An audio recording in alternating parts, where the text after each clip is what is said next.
இந்த 2026 திருமணம் அப்படிங்கிற இந்த ரிஷபராசிக்கு எட்டா கனியா இல்லை புளிக்கும் கனியா இல்லை எட்டும் கனியான்னு ஒரு குழப்பங்க போன வருஷம்லாம்.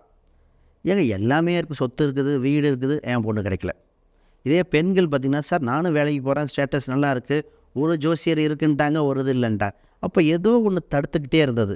அது வேறு ஒன்றும் இல்லை, குருபலன் உங்கள் ராசிக்கு 7ஆம் இடத்தில் வரல.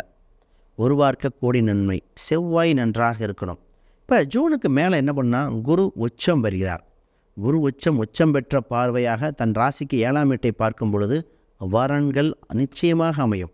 இந்த வரன் எப்படி இருக்குன்னா, ஈக்குவல் வைப்ரேஷன், ஈக்குவல் வேவ்லென்த். இதில் ஆனால் அந்த வயசு வித்தியாசம் ஒரு சிலருக்கு ஈக்குவலாக இருக்கும், கொஞ்சம் ஏற்றத்தாழ்வாக இருக்கும். ஒரு சிலருக்கு பெண்களுக்கு கூட ஒரு மாதம் 2 மாதம் பெரிய பெண்களாக வரக்கூடிய வாய்ப்பு இருக்குது. அப்போ ஒரு அதிகார பதவியிலையோ வேலை வாய்ப்பு செல்கின்ற மனைவிமார்கள் அமையக்கூடியது, கணவன்மார்கள் அமையக்கூடிய அம்சம் உண்டு. திருமணம் இப்பொழுதாக இருக்கும். ஒரு சில பெண்கள் பார்த்திங்கன்னா 36 வயசாச்சு, ஆண்களுக்கு 39 வயசு. திருமணம்ங்கிறது முதிர்கண்ணனாக வாழ்ந்துட்டுருக்கிறவங்களுக்கு இறைவன் ஒரு வாய்ப்பை கொடுக்குறான்.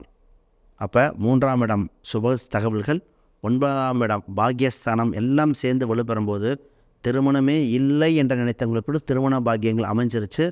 ஆக நிச்சயமாக திருமணம் சம்பந்தப்பட்டது ஏதோ சின்ன சின்ன பரிகாரம் இருக்கும், அதை செஞ்சுட்டு திருமணத்தை நடைபெறுத்தியே செய்ய வேண்டிய இந்த ரிஷபம்.